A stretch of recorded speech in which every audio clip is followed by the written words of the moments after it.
Hey there, Janae with Palin Projects here, and in this week's video, it's Thanksgiving themed. So I wanted to do something that you could do at Thanksgiving, and what's better than make some turkey stock?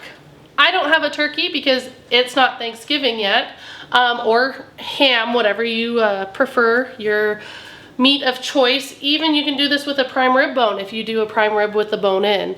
I do have rotisserie chicken though, that we ate on for the past couple of days. It's honestly, it's a Costco chicken.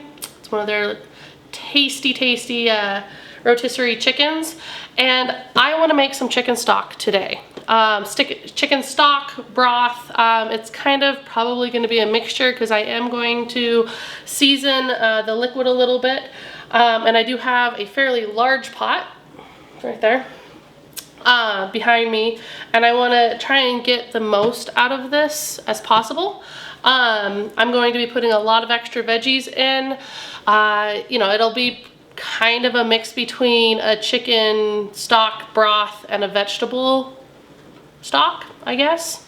But yeah, so I figured why not give it a try and kind of show you guys what I do. You can do it many different ways. You can add in any kind of vegetables you want. Today I have some onions, some garlic, carrots. These are obviously store-bought carrots, and celery. So, and this is obviously store-bought celery because you guys saw my celery fail as well. So my plan in the future, I want to raise chickens. We have a rooster, we have chickens, we have ducks, which I'm on the fence about, but my plan in the future is to be semi-self-sustainable. So I know I've talked to you guys about this a couple times in the past. I don't necessarily consider myself a homesteader, but I do want to provide for my family and give them the best possible nutrition. Most of the elements you see here today are bought and are store-bought. I didn't have a great success with my garden this year, but that's a video for the future. So, but I still want to do this because I still think this is probably tastier, not probably, it is tastier and it's better than buying store-bought, you know, chicken stock or vegetable stock or broth. So that's why I'm doing this today. You don't have to, but it's just another way to use that turkey carcass, or the turkey bones, or like I said, that ham bone, that prime rib bone. Just make your broth or stock out of it, whatever you want to do. Now, you might be asking why I'm kind of using the word stock and broth interchangeably, and why I'm saying I'm kind of doing a modified one here today. Stock, it contains it contains more bones than meat. So if I was to have a full chicken here and put it into my pot, that would be more considered a broth than a stock. I do have quite a bit of meat left on this. I didn't pick as much as I usually do off of it, just because I was doing this here today and I didn't want to season a whole bunch. And honestly, when you get down to that little nitty-grittiness of you know, like picking off the bone and stuff like that, is it worth it in the end, or is it better suited in your liquid? So I chose to kind of, you know, get the big stuff off of my bird here today, last night, the last couple of days, and then throw the rest into the stock. So that's kind of the difference, like the big difference between a stock and a broth. A stock has more bones and you get more of that bone marrow leaching into it, versus that broth where you use more meat. A stock is a good neutral base for like sauces and other recipes. So I was going to do a video of what I do for Thanksgiving stuffing or our turkey stuffing. I can use it in that, and I probably will. Yeah, I'll have enough time. I'll use it in that. So, you know, it's the base for recipes, whereas the broth tends to be more like soup-like. My mother-in-law actually does a great like ham and split pea soup with the ham bone. So she doesn't necessarily make a ham broth. It's more of ham and sorry, I'm gonna interrupt. I can see the chickens like playing and it's catching my eye, and it's kind of funny out our sliding glass door. Sorry, squirrel moment. But she makes a very good ham and split pea and ham soup with the ham bone from Thanksgiving and Christmas. So that's kind of the main difference there between a stock and a broth. I'm more on the side of a stock today than I am on a broth, but I still think I'm doing things that come from a broth into a stock, because why not? Let's have some fun with it. The stock is usually cooked longer, so I'm gonna cook this here today for about six to 8 hours, depending on how well the chicken breaks down, depending on how well my vegetables break down. 6 to 8 hours on a slow simmer for a stock. The broth is a lot shorter because you are making more of that soup base. And some people say that broths are a little tastier because they do contain a little bit more robust vegetables and seasonings and stuff like that. That's where I'm saying today that I'm kind of leaning more towards the broth than a true stock. But like I said, I just want to have fun with it and see how this goes. The chicken is pre-seasoned. If you've ever had a Costco chicken, they come delightfully seasoned. So I am going to be very cautious with my salt and pepper today, just because I know these Costco birds have quite a bit of sodium in them already. I will toss a little bit of salt into the bat because I am going to be doing quite a bit of liquid. So I don't expect this bird to season that whole pot. The other thing, so I'm going to probably be doing 6 to 8 quarts today, so I've doubled my recipe. I only have one bird. That's why I said I'm kind of doing like a vegetable / chicken stock today. It's not a true chicken stock because I did double my recipe, but I only have one bird. Again, that's why I'll season my stock a little bit more too. If you are vegetarian or vegan, you can just take the chicken out. You can substitute it as well. Like I said, if you have that prime rib with that bone in, feel free to throw that prime rib bone in or that ham bone and make a ham stock, or like a beef stock.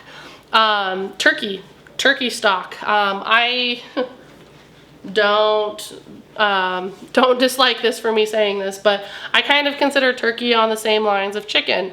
So, I interchange the two for like gravies and stuff like that a lot. If we have, a concentrated turkey gravy packet in our pantry, I'll use that if we're having chicken. So, it's pretty interchangeable. So I probably would just double this recipe and use one turkey, depending on the size of your turkey too. I've done this with turkey breasts, and those are kind of the same size as a whole rotisserie chicken. So just kind of play with it and see how it goes. So I have a small strainer of carrots. Like I said, these are not carrots that I grew. We actually fed the second round of carrots that I planted with you guys to the chickens. They loved them. They thought they were delicious. So there's those. I have 3 stalks of celery because these are massive. I don't have any like celery tops, which recipes typically call for the celery tops.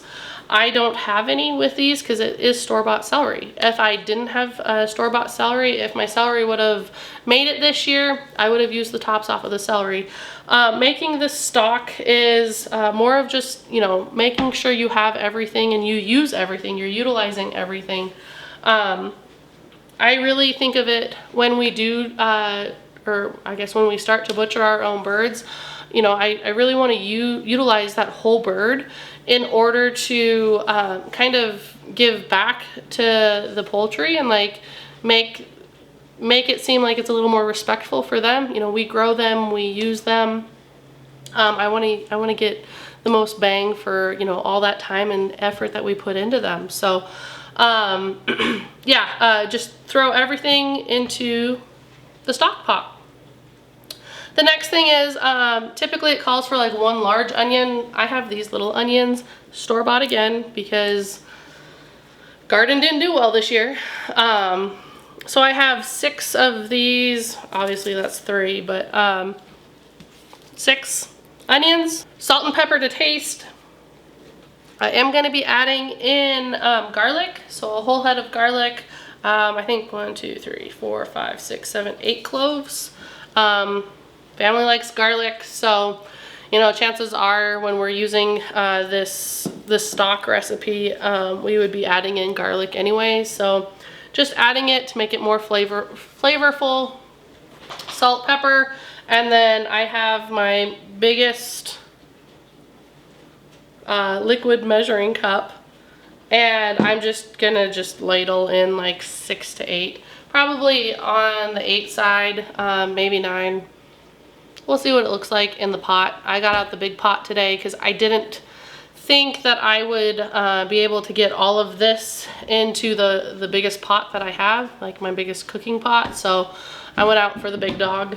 We'll see how it works. Might have bit off more than I can chew with that guy, but we'll see.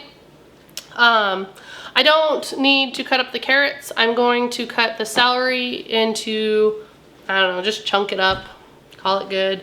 The onions, I'll probably, I'll peel them and then I'll cut them in half, maybe quarters. These guys are pretty small, so I'm thinking just halves for those. And then obviously I'll peel the garlic, so we just get the garlic cloves and then dump the chicken into the water and call her good. Let her simmer, and every probably half hour, 20 minutes to half hour, I'll come out, kind of stir the liquid a little bit, just so that, you know, everything gets mixed up and even, and then yeah, 6 to 8 hours depending on how long I want to go with it.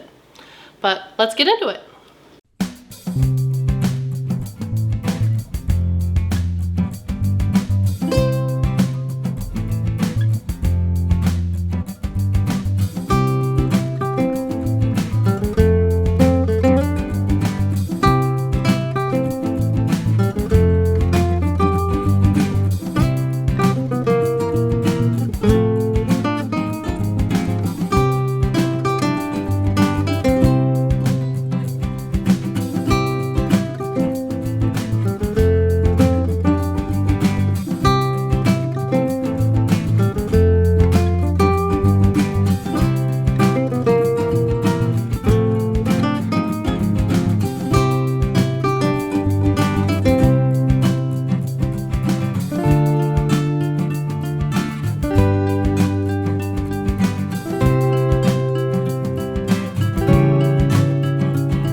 Okay, so I just got all of the vegetables plus the chicken and water into the pot. I did put a little bit of salt, just again because I'm not 100% sure with that much water if all of that seasoning on that chicken will be enough salt.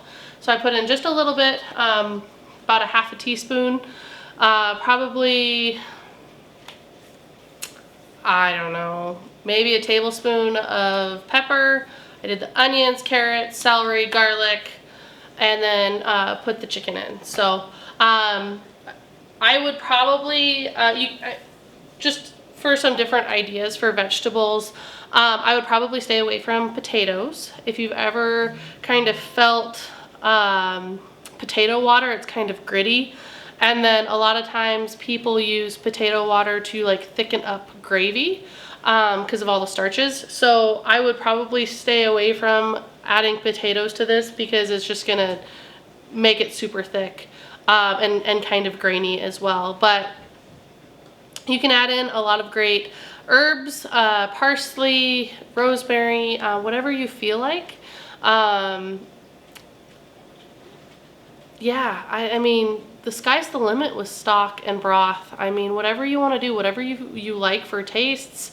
I guess I could have added in beets. That might, I don't know. We're not a huge beet family, Justin, and it's gonna turn the stock a different color, but that might be a little questionable. But you know, try it, see if you like it, and let me know. But shallots are used a lot, leeks are used a lot because you know they're a part of the onion family, so they provide a lot of flavor. Anything that's gonna flavor your broth, you can use. So anything that you got left over, any scraps that you got from making that relish tray for your Thanksgiving feast, toss all of that in, you know. If I really wanted to play with this, I might toss some jalapenos in. I don't know. It could be fun. I know, you know, families have their like cut and dry stock recipe. We don't. So I just kind of like to have fun and see what happens. If it's a good recipe, great. If not, you know, that's unfortunate, but I utilized, typically I utilize leftovers, so stuff that's either gonna go out to the chickens or go in the garbage or the compost. So this way, this stuff can still go to the compost. I don't feed my chickens onions, just for those of you that are gonna freak out over that. Chickens don't get the onions, but yeah, I mean, everything else can go into the compost or would go into the garbage. So we'll see how this one turns out. I did want to talk about containers and how I freeze it. We'll talk about that once the liquid's done though. So let's give it a couple hours. Like I said, I'm going to bring this, I don't know if I told you this, I'm going to bring this to a roaring boil. Then I'll turn it down to a simmer for 6 to 8 hours. So yeah, roaring boil, make sure that water's nice and hot, and then turn it down and simmer it for the remaining of the hours. I did put a lid on it as well, as you saw, so the lid's on it nice and tight. I have my oven on full blast so that, or I guess my stove, not my oven, but my stove on high so that it'll get up to that boil, and then I'll turn it down to that simmer for the remaining time. So let's check back in on it in a couple of minutes.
Okay, so you just saw me strain the liquid from my big pot to little bowls.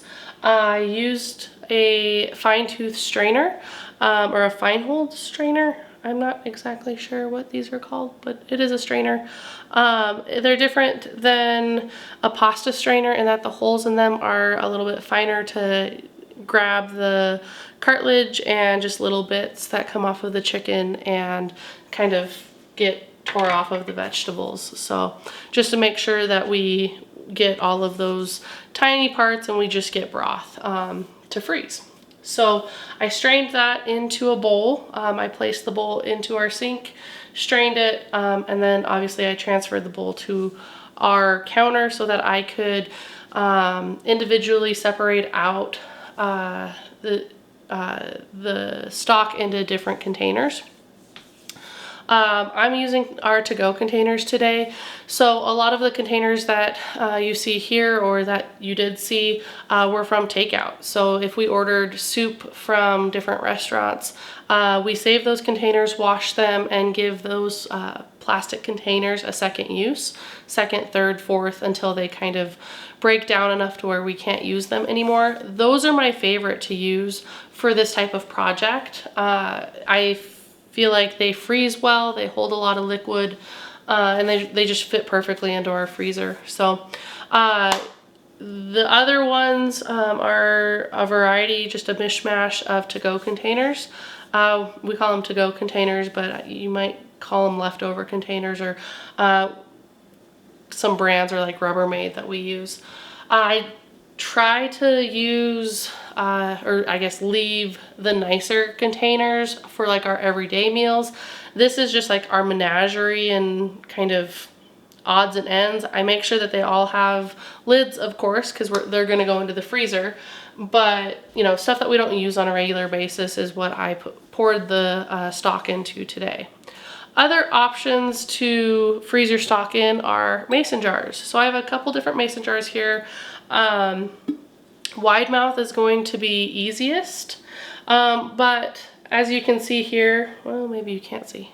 Maybe if I put it up against my black shirt. This jar actually has a lip on it. I brought in a mason jar that's a little bit, or has more of a lip. This is a small mouth, so it's a little more exaggerated here. So if I put my finger straight up, you can see that there's space in between the jar top and my finger. So these jars I would not recommend. You can do it, you can freeze broth in here. What I would recommend is that you only put broth to probably about here, so that it gives that broth enough room when it freezes that it expands and it won't break your glass container. This is not a wide mouth, but I don't have a straight wide mouth mason jar, so I figured I would show you here. But as you can see, this one's straight up and down. There is, you know, no difference there. So these are best, and then I would still leave probably about an inch from the top. When using these in the past, I save my old canning jar lids. So these are basically a one-time use too. I know some people reconstitute them, but for me, they're typically a one use, just this little disc. So I'll save them, especially to store my mason jars. I put the flat lid on top, and then I put the ring over the top of that, and it just keeps the inside nice and clean. But when I've frozen in mason jars before, I just put a used flat lid and then put the ring around it, and that's how I've frozen them in the past. So like I said, I don't recommend using mason jars or glass jars. I do recommend more using like the to-go containers or those takeout containers, the plastic ones. Plastic is a little more pliable, it bends a little bit easier. I still try and leave a ½ inch to an inch lip, and that's kind of what you saw here. Is I didn't fill them all the way up because when liquid freezes it expands. So I wanted to give that room to expand so I could still get a lid on it and keep that fresh in the freezer. This broth, or I guess stock, will last a couple days in the fridge. So I'll hold a little bit of it out for Thanksgiving dinner and use with my stuffing mix. And then the rest will go into the freezer, and it can last up to a couple months in the freezer. So whenever I need to make, you know, gravy or even like chicken noodle soup, I know that seems kind of like right on the, like I'm nailing the head, hitting the nail on the head. There we go. With that one, but I can, you know, instead of putting straight water into my chicken noodle soup, I can pull out this stock and make a really nice broth with it. So I did get 2, 4, 6, 8, 10 containers roughly of stock. I'm not sure what that equates to for quarts or, you know, for liquid base. I can do a rough guesstimate and put a number up on the screen if I can kind of figure that out. I think I have a rough idea. I just need to figure out like cup to quart ratio. So, but yeah, I think that's all. I simmered this stock today for just about 7 hours. So it's pretty late at night, but I wanted to get it separated and cooled down and into the freezer before we go to bed. So I didn't do the full like 8 hours or longer. I just did between 6 to 7 hours of simmering, and then every, you know, 20-30 minutes. Honestly, it was a little bit more frequent than that because I was impatient and I just wanted to see how the stock was going.